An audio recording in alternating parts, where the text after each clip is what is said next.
मेश्राम महात्मा गांधी विद्यालय चिसाळ बारवा येथील वर्ग 8 ची विद्यार्थिनी।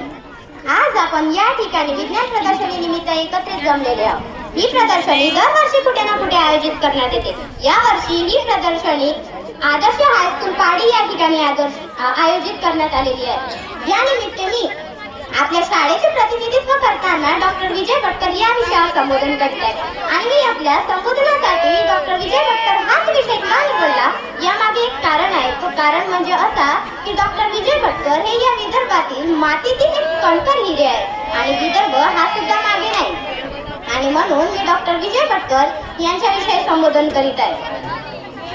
एका खेडेगावातील जेमतेम 250 ते 300 घराची वस्ती असलेला एक खेडेगाव। त्या खेडेगावाचे नाव मुरब्बा आणि या मुरब्बा गावामध्ये डॉक्टर विजय भटकर यांच्या घराची परिस्थिती म्हणजे पडक्या भिंती आणि घरी गाईचा गोठा। आणि या गरीब परिस्थितीला मागे सारत डॉक्टर विजय भटकर यांनी नागपूर मुंबई ते दिल्ली असा शैक्षणिक प्रवास केला आणि या प्रवासामध्ये त्यांनी सुमारे 50,000 पुस्तकांचे वाचन केले।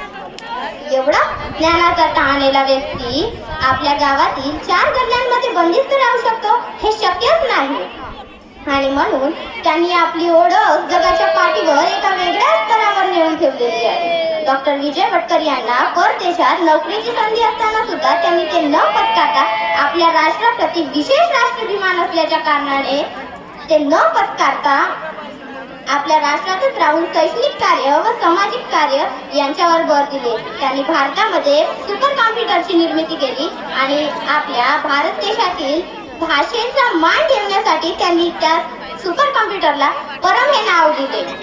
विद्यार्थी मित्रांनो, त्यांनी दूरदर्शन ज्याला आपण टीव्ही म्हणत असतो ते आधी ब्लॅक अँड व्हाईट असायची, त्याला मल्टी कलर युक्त बनवण्यासाठी त्यांनी प्रयत्न केले आणि याचा श्रेय त्यांनाच जातो। तत्कालीन प्रधानमंत्री इंदिरा गांधी यांनीच त्यांना हे कार्य सोपवले आणि या कार्यामध्ये ते यशस्वी झाले। या कार्याची पावती म्हणून त्यांना पद्मश्री, पद्मभूषण आणि महाराष्ट्र शासनातर्फे महाराष्ट्र भूषण सारख्या पदव्या देऊन बहाल करण्यात आला, त्यांचा गौरव करण्यात आला, त्यांचा सन्मान करण्यात आला। एवढे मोठे कार्य करून सुद्धा डॉक्टर विजय भटकर यांच्यावर काही लोक टीका करतात। त्यात ते पहिली टीका अशी करतात की त्यांचा अति गौरव करण्यात आला।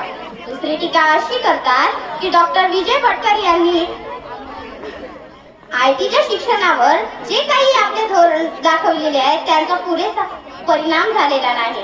डॉक्टर विजय भटकर यांनी केलेल्या एवढ्या महान कार्यांवर ते टीका करतात। मला असं वाटते डॉक्टर विजय भटकर यांनी केलेले जे कार्य आहे त्यांच्यावर यापैकी कोणतीही टीका योग्य वाटत नाही।